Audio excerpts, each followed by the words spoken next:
Berjumpa kembali, anak-anakku yang terkasih.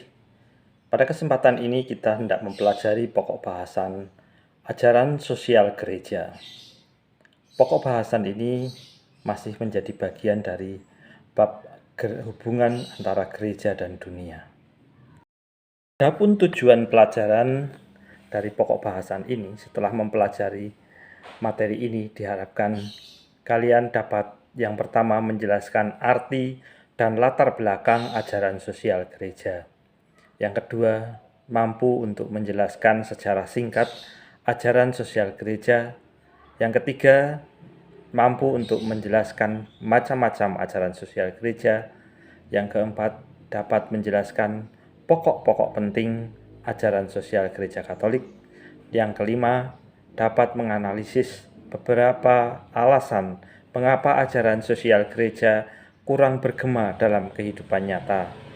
Yang keenam, kalian dapat menjelaskan nilai-nilai ajaran sosial gereja bagi umat Katolik Indonesia.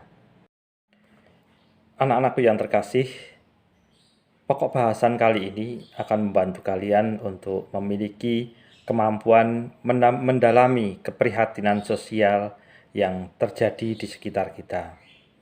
Jadi, bagaimana kita mengamati masalah faktual yang terjadi di sekitar kita, kemudian kita mampu untuk menganalisa, mengklasifikasikan masalah-masalah itu, dan kemudian mampu memberikan pandangan dan pendapat kita tentang masalah-masalah sosial yang terjadi di sekitar kita.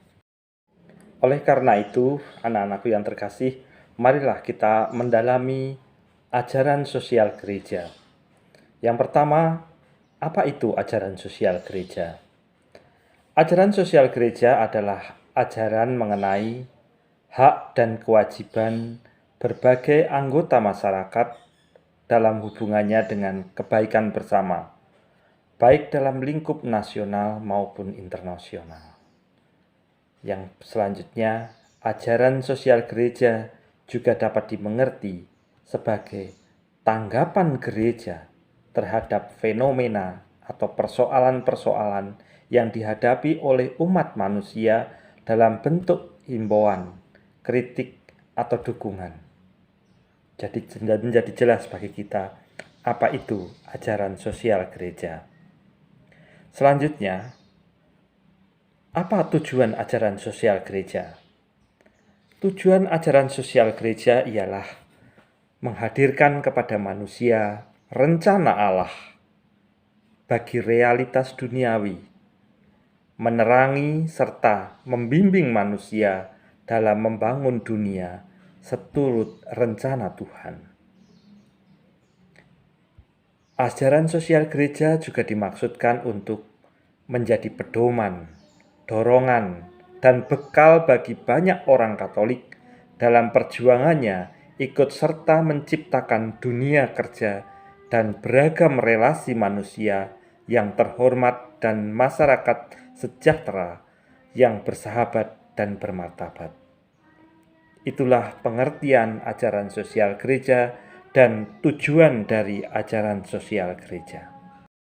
Selanjutnya, ajaran sosial gereja semacam apakah yang pernah diterbitkan oleh Gereja Katolik? Di tahun 1891, Paus Leo ke-13 menerbitkan ensiklik Rerum Novarum yang berisi kondisi kerja, yang berbicara tentang kondisi kerja. Dan masih diikuti banyak ensiklik atau konstitusi lainnya yang terbit menyusul di tahun 1931. Paus Pius ke-11 menerbitkan Quadrissimo Anno. Tahun 1961 Paus Yohanes 23 menerbitkan Mater et Magistra, dan ensiklik Pacem et Terris.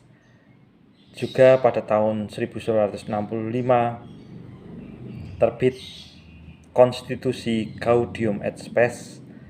Kemudian pada tahun 1967 terbitlah ensiklik Populorum Progressio, dan di tahun 1971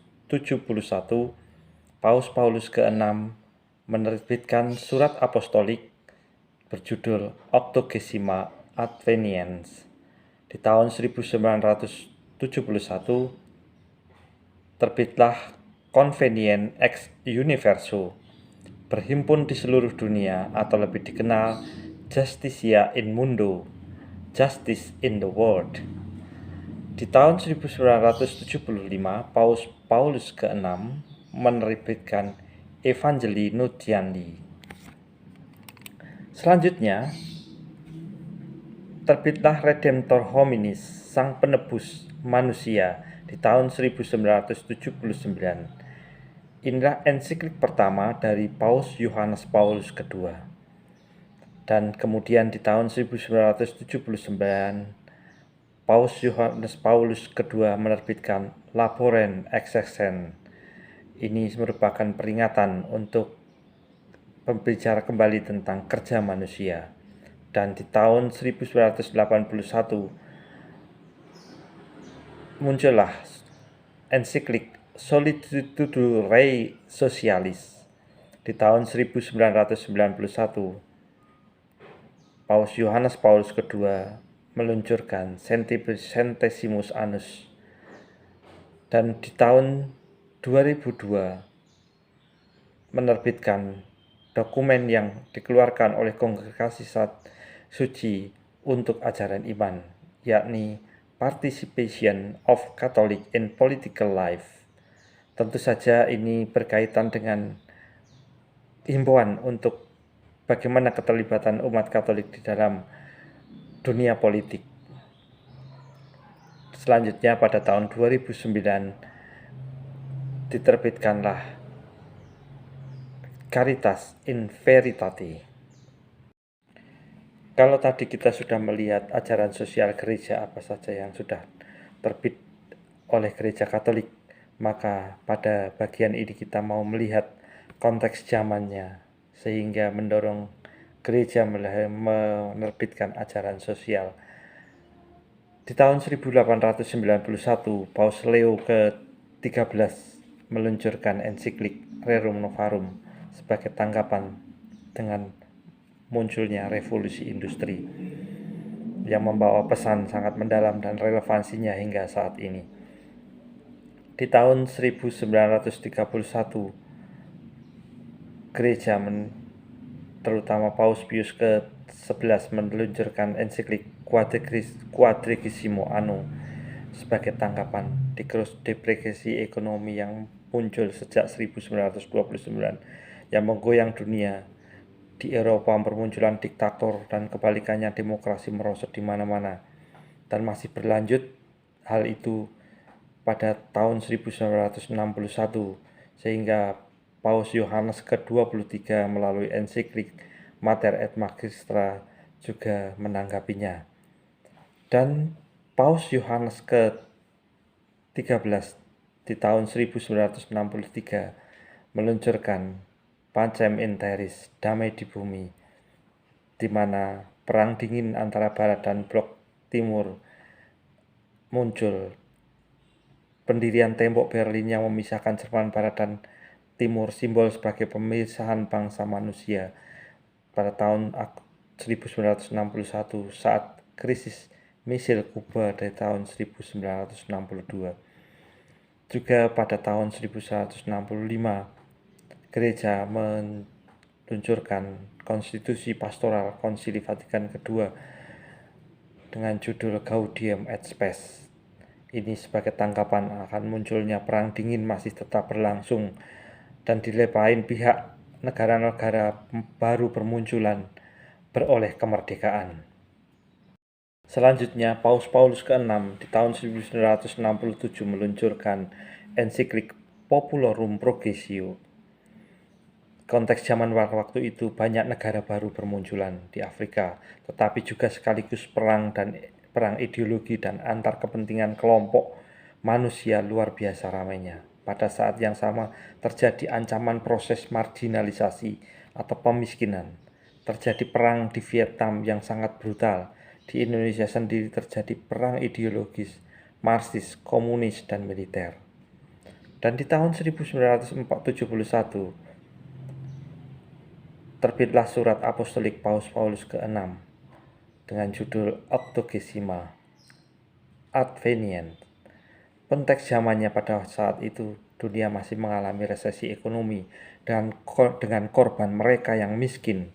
Di Amerika, aksi Martin Luther King untuk perjuangan hak asasi marak dan menjadi perhatian dunia, dan protes melawan perang Vietnam.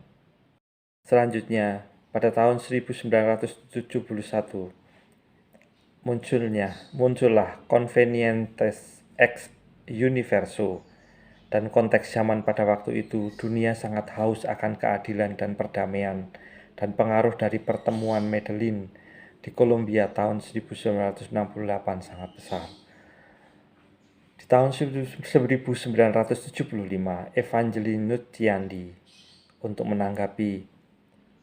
memperingati Konsili Vatikan yang ke-10, dan pada tahun 1979 terbitlah ensiklik Redemptor Hominis, artinya Sang Penebus Manusia. Ini merupakan ensiklik pertama dari Kepausan Bapa Suci Yohanes Paulus. Di tahun 1979 muncullah Laborem Excellens atau kerja manusia, di mana ensiklik ini dalam periode melahir karena konteks zaman yang sangat besar, jumlah pengangguran, para pekerja migran sangat mudah diperas dan mendapat perlakuan tidak adil. Dan pada tahun 1987, Paus Yohanes Paulus II meluncurkan ensiklik Solitudo Rei Socialis karena konteks zamannya di mana berkecamuk perang seputar ideologi pada zaman ini.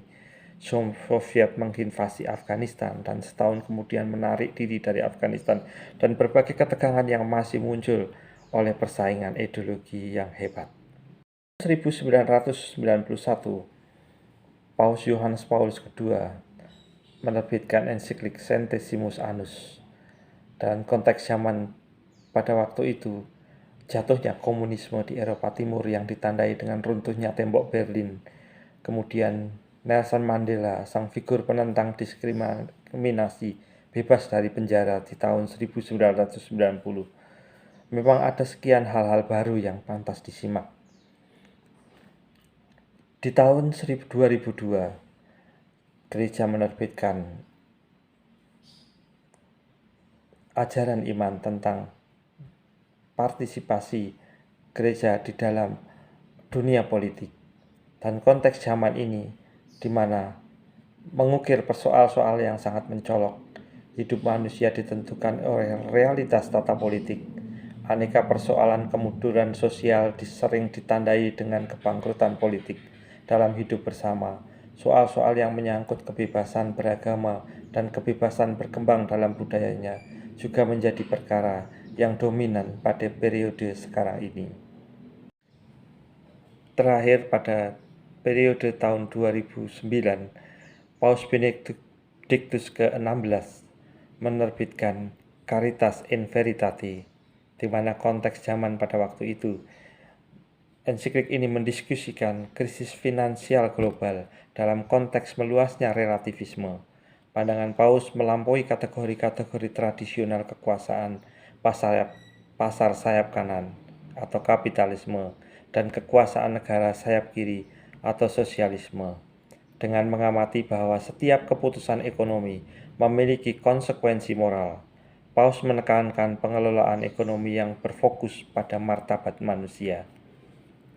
Yang terkasih, setelah kita mempelajari ajaran sosial gereja dan konteks zaman yang melahirkannya, maka saya harap kalian mempunyai bekal dan dapat mempelajari lebih lanjut dari buku teks yang ada, dan selanjutnya kalian mendapat tugas seperti yang saya siapkan ini.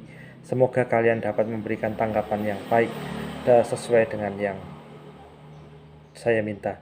Dan selamat mengerjakan. Sampai berjumpa kembali pada periode pelajaran berikutnya.